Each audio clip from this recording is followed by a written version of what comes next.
Hello everyone, my name is LFDQueueFrameFindGroupButton and welcome back to World of Warcraft.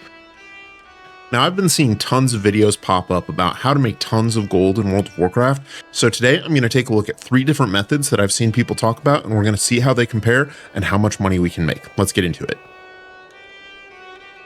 Now the 3 gold farms we're going to be looking at today are a skinning farm in the Isle of Dorn in the Bee and Wolf area. This is a classic one that's been going on since War Within came out, but it's still being touted as a great little side hustle to make some extra money. So we're going to go ahead and spend 30 minutes there, killing all of the bees and all of the wolves, skinning them, and then selling the results of that to see how much money we get. Our second one is going to be something similar. It's a tailoring farm, and this is going to make use of follower dungeons to farm the first room of Darkflame Cleft over and over and over again to gather tailoring materials. Now this one takes a little bit more setup, a couple hours of work, and a little bit of gold investment, but it can be done on a fresh 80 character. There's no sort of major prerequisites or gear requirements for it. You just need to level up your tailoring to get 90 skill points, which takes around 20,000 gold worth of materials in today's market, and about 2 hours because you'll also need to fly around and gather up some of the treasures and things like that. I'll post a link to a video that talks about how to do that down below, but I did this just a couple days ago on the character that I'm demonstrating today, and a little under 2 hours and about 20,000 gold to get to the point where this farm became viable. So we'll spend 30 minutes doing that farm, see how much money we get. And for our last farm, we'll just be doing some herbalism around the Isle of Dorn, just to see how much we can get by simply picking up a gathering profession and going out and picking flowers. And so that'll provide a nice baseline so that we can compare how the other 2 stack up to that.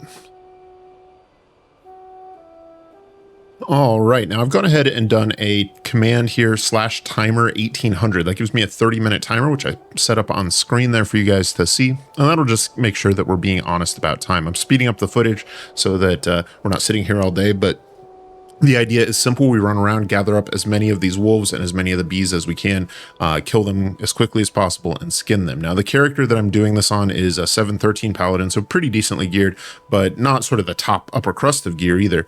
And things are dying pretty quickly. Now, I will say that there is the Isle of Dorn sort of special quest to kill the bees in this area, and that has resulted in there being a lot more competition for bees than I've seen previously in this farm. And so that, I think, slowed us down quite a bit. I think normally I'd be able to get probably 20 to 30% more bee kills. As a result of that, I spent more time killing wolves, which may be a slightly better farm for time spent, but the packs aren't quite as dense, and the packs have fewer mobs and they're farther apart, so you don't get quite as many attempts to skin. So I'm not sure how the math on that shakes out. So today I'm doing a more blended approach. When I saw a good area with lots of bees, then I would stick in there. When I saw that there were a new group of players coming in to do the quest, I would head out and clear the wolves again and things like that. Now my character is decently well geared, but I haven't maxed out my skinning. I've gone ahead and collected some of the treasures and done a couple of the weekly quests, but I'm still working through my skill trees, and you can see that I'm gathering up those blood razors and periodically dumping those points in to improve my yield, to increase my perception and finesse while skinning, in order to get more hide out of this. So as you do this farm more and more, you can expect to get more gold out of it. And I'm still in the relatively early stages of that. I don't have even a single one of my specialization trees fully unlocked yet. Now, in addition to that, there are some special abilities you can use while skinning, and I'm not using those here at all. That was more of an oversight while I was doing the farm. I simply forgot that I had those spells because they tend to have a long cooldown and don't give generally stuff that's worth very much, but it is better than nothing, and if I'd remembered, I would have definitely done it. So I'm not using like the sharpen your knife or the one that lets you find extra meat or anything like that as well. I did also find a couple of the odd globs of wax while I was doing this, so I got a couple of extra items from those. I'm going to go ahead and leave those in because if you're doing this farm and you find those, then those sort of count towards the total of the farm. They take away from skinning, but they grant their own rewards. But outside of that, the farm went pretty smoothly. I didn't die at all. There were no major hiccups or anything like that, and so I think we can expect that whatever the result is going to be a fair test for 30 minutes doing this farm. All right, now as we head back to the city to sell this and tally up, let's take a look at what we have. In a grand total, we have 558 gloom chitin, 337 leather, and a good bit of some other things. We got 109 basically beef, 53 bee bellies, and a handful of other resources as well. We also got quite a few grays in there. Selling those did yield 699 gold directly. We did have a repair cost of 33 gold as well. So that's sort of the cost of doing business here. And we also found several of the rare items. We had 4 piles of identified meat and 3 of the sort of strange stomachs, and that gave us a few other resources.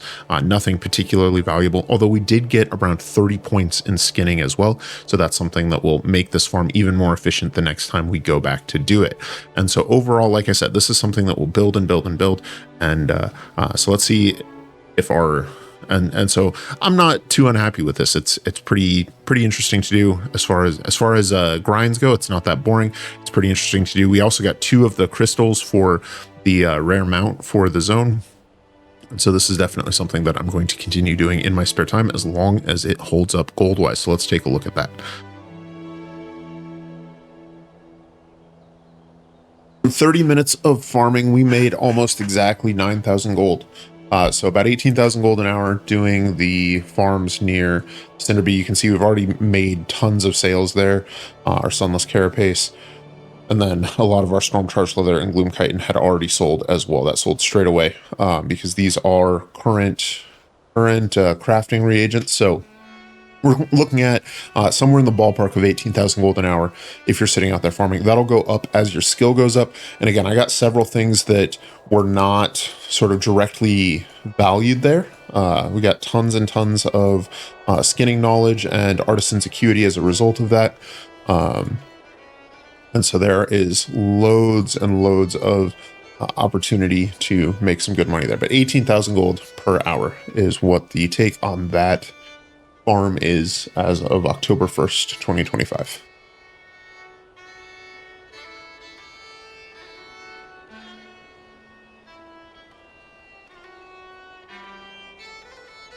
All right, folks, for our next farm, we are going to be doing a tailoring farm. Now, this one does take a little bit of setup, but it can be done on a new character. It took me about 2 hours and about 20,000 gold to get set up, to get the 90 skill points or knowledge points that you need to set up a proper tailoring farm.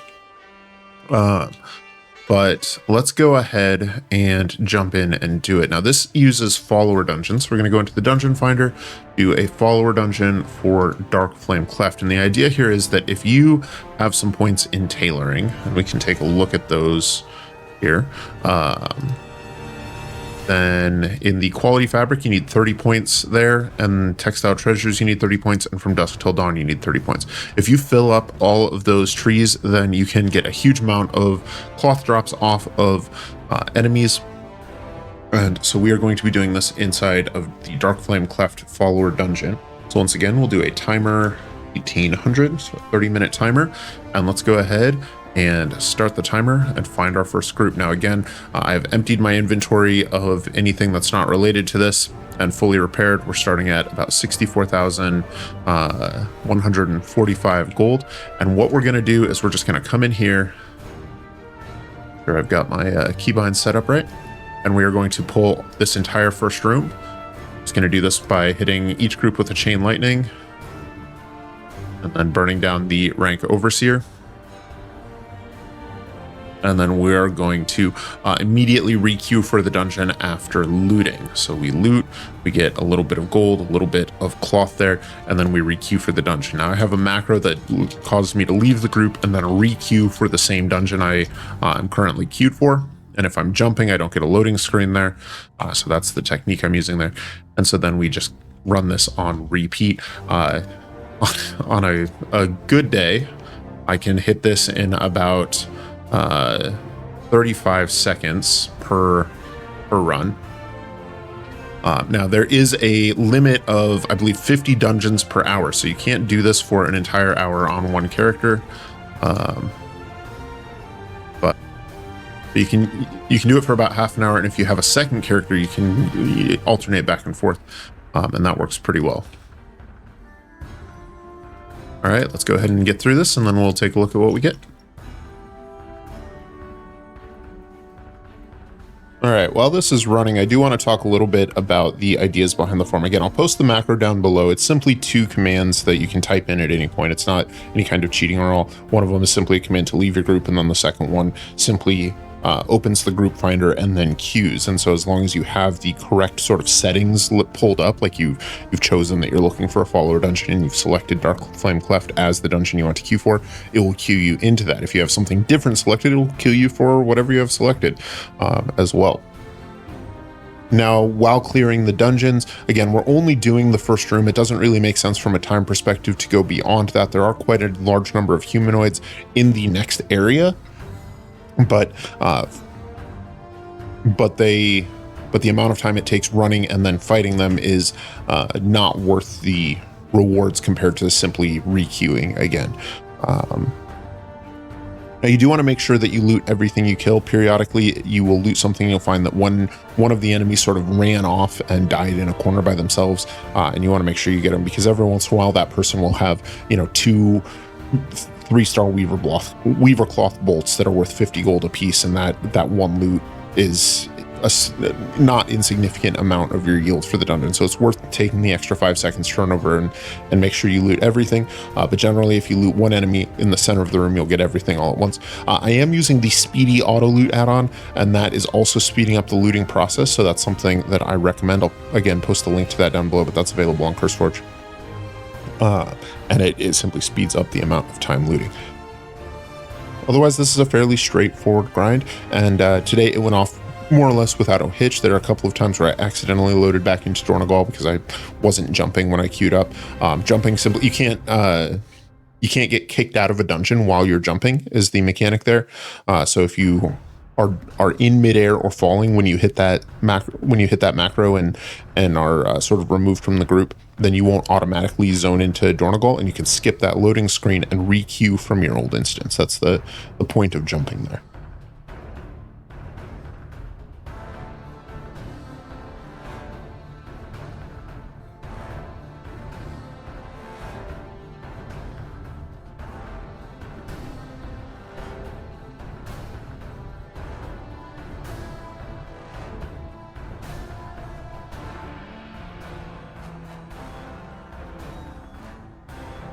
All right, well, so we are 26 minutes in and we hit the dungeon cap. So that's as many as we can do. And this time we'll go ahead and call it there. We'll pause the timer there so we can see it was 26 minutes and 30 seconds that we did that. Well, we've got tons and tons of gray items from that. No greens this time, although occasionally I have seen a green drop there. But loads of cloth, and that's really the money maker there. So let's go ahead and sell all these green items. It did cost us 14 gold in repair costs. Let's sell these grays, see what we get from that.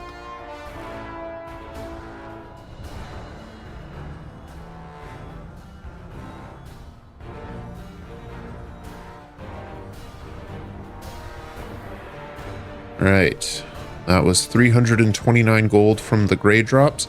I did not make a note of how much gold we actually got, but I think we were getting between 5 and 8 gold per instance basically there. And then let's come in here and see what we can do selling this. Now, I did keep the weaver cloth embroidery for thread, the moss wool thread, and the adorning ribbon. That was in my inventory before. We're not going to sell that. We're just going to sell the weaver cloth bolts, the dusk weave, the dawn weave, and the weaver cloth. So starting with the bolts, we've got 2,000. Let's go ahead and get out our handy dandy notepad here again.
All right, so for that one, a little under half an hour, we got 15,009 gold and 41 silver. So right around 30,000 gold per hour. So another nice, easy number. So with skinning, we were at 18,000. With the tailoring farm, we are at around 30,000 gold per hour. Again, falls well short of the 100 to 150K that the source for this test promised, but not bad. And I like this one because if I am doing dungeons with a group, or if I log in early for raid and I've got 5 minutes, then I can jump into 5 or 6 of these instances real quick and farm out just a chunk of this, and that's enough to get me some flasks and potions for the night, you know. So that's one of the things I like best about this, is I can do it from anywhere. And I can't be in a group for it, but otherwise it doesn't really disrupt my normal play and can sort of fill in some of those void spaces. All right, let's take a look at our last farm of the day, which we will also be doing on our shaman here, and that is going to be some herbalism. Now, again, herbalism is one that you'll do best if you have a little bit to start with, in particular if you can get 40 points in botany. Now, this is really easy to do. You can get the 40 skill points from just the artisan's acuity vendor after you do sort of the initial quest, and through some early gains, but that'll allow you to gather herbs while mounted. Alternatively, you can also use the Sky Golem mount. This costs, I think, around 25,000 gold right now, and allows you to pick herbs while you are flying. We can actually check the price on that. Yeah, so 28,000 today. That's another one that just being mounted, you do not need to have the skill points. That lets you stay mounted while you fly around. But once you have the skill points in botany there, then you'll be allowed to do that. Now, I am not a highly skilled herbalist. I'm only at level 73, and you gain skill points really fast. So the fact that I'm only at 73 shows how little I've done this. I do have the 40 points in botany, and then I put 5 points into Bountiful Harvest. I have 2 additional points available. So that's all the herbalism I'm done. We're going to spend 30 minutes flying around Dornagal, or flying around the Isle of Dorn, and just picking whatever herbs we can find and see what they sell for. Now, the Isle of Dorn doesn't have the highest value herbs, but it does have the easiest farming route that I've found. Like if you go down into Ashkahet or into Hollowfall in particular, you'll find more valuable herbs, but they tend to be in packs of enemies that you have to dismount and fight to herbalize, and that may be solved if you're able to get a short enough harvest time, like if you're on a Tauren or something like that. But for me, on this character that was just looking for a quick profession that I could, again, use to fill in the gaps while I'm waiting around a dungeon for my key to fill, if I can fly around and pick some herbs, then I wanted to do that. Now, for this, I am going to be using one of the Files of Truset. I'm using a rank 1 one, which costs about 35 gold. You make that back almost instantly. These are absolutely worth picking up and using because they will reveal significantly more resource nodes for you to harvest. The higher ranked files give you additional perception, which can and likely will pay off just with the extra harvest chance. But the rank ones are a great place to start, especially if you are lower skilled like my character is at the moment. All right, so let's go ahead and reset our stopwatch using /timer 1800, and then drink our file. And let's roll. So we got 30 minutes on our file. We just started the timer. Let's fly around and look around, and we can already see a camouflaged Blessing Blossom node right here in Dornagal. So let's fly in and grab that. And that is already probably going to pay off the price of the file. Not quite, but it got me a Deep Grove Petal for some additional skill points, as well as 2 Blessing Blossoms. Here we have another camouflaged herb node, some Myco Bloom. And it looks like that one, yep, that one missed. That happens sometimes. It's always a bummer. All right, now our route here, we're going to fly out towards the Rookery, and then we're just going to sort of hug the coast of the island as we fly around. I found that that's the best way to get resources, and I like to go clockwise. I know a lot of people go counterclockwise, and I think that that actually helps when you're not, just immediately following behind someone. I'm also going to keep an eye out for any other treasures that I want to get. So here's a keeper stash down here. We'll go ahead and try and loot that, see what we can do with it. And then if I see any like globs of wax, I'll pick those up as well. All right, let's fly this route and see what we get.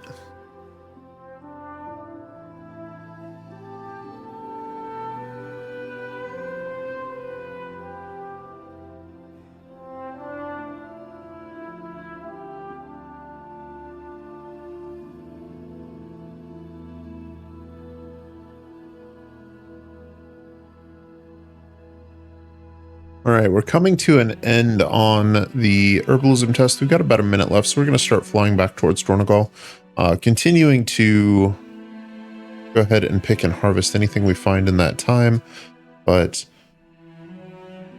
heading home so that we can conclude this test. Now, this went off pretty smoothly. The only things that sort of weren't perfectly in line with it were that I found a couple of handfuls of bismuth bolts in one of the odd globs of wax that I came across. And those sell decently well, so that might give us a little bit of a bump there. The other thing was that I haven't done the quest for the weekly, which means I can't get the Deep Grove roots yet. Those will, all right, and that's the end of our timer, end of our flask. So we are back. So I couldn't get that. That probably cost me about 10 knowledge points here, which if I'd been able to get those might have bumped what I was able to harvest just a little bit. I did get the Deep Grove petal and the Deep Grove rose. So I have 12 points I can sort of unlock right now. We'll go ahead and do those. And this is one of those things where, like, if I was continuing to do this, I could actually do quite a bit better, because as you unlock those skills and are able to invest those points, you get tons and tons more skill points. You know, so in this case, we would have gotten 30 additional finesse and 15 additional skills. So we would have gotten more and higher quality herbs by leveling. Let's go ahead and see what we got. We didn't get a whole lot of straight gold or do much in terms of combat, so I'm not going to worry about repair costs versus like gold find, although I did get a little bit of grays while I was out, including a jade pearl worth 200 gold, so we will take those into account. Well, let's go ahead and see what we have in terms of the auction house here. All right, first up we have our Myco Bloom. That's 1,450 gold. Now, I didn't expect this to be the highest yield. I did expect it to provide a nice baseline, though, because herbalism is something that any character at any point can simply go and pick up and start doing. It doesn't cost anything to do. It doesn't require any significant skill. You jump on a mount and fly around and pick flowers.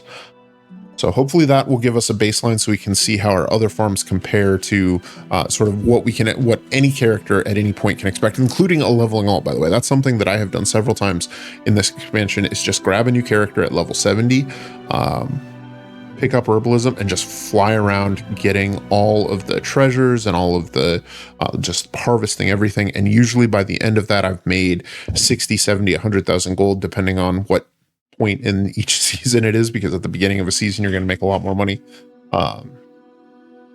but you get a little bit of skill. It's not a fast way to level, but it is reasonably profitable and doesn't take a whole lot of thought or effort. Throw on a podcast or something up on Netflix or YouTube. All right, so just herbalizing, we got around 4,486. If we were to multiply that by 2, we'd get around 8,972, about 9,000 gold an hour. So far and away our least profitable one. Remember, we got about twice that, around 18,000 for skidding and around 30,000 doing tailoring. But again, this is probably the most accessible because it doesn't require any kind of investment at all.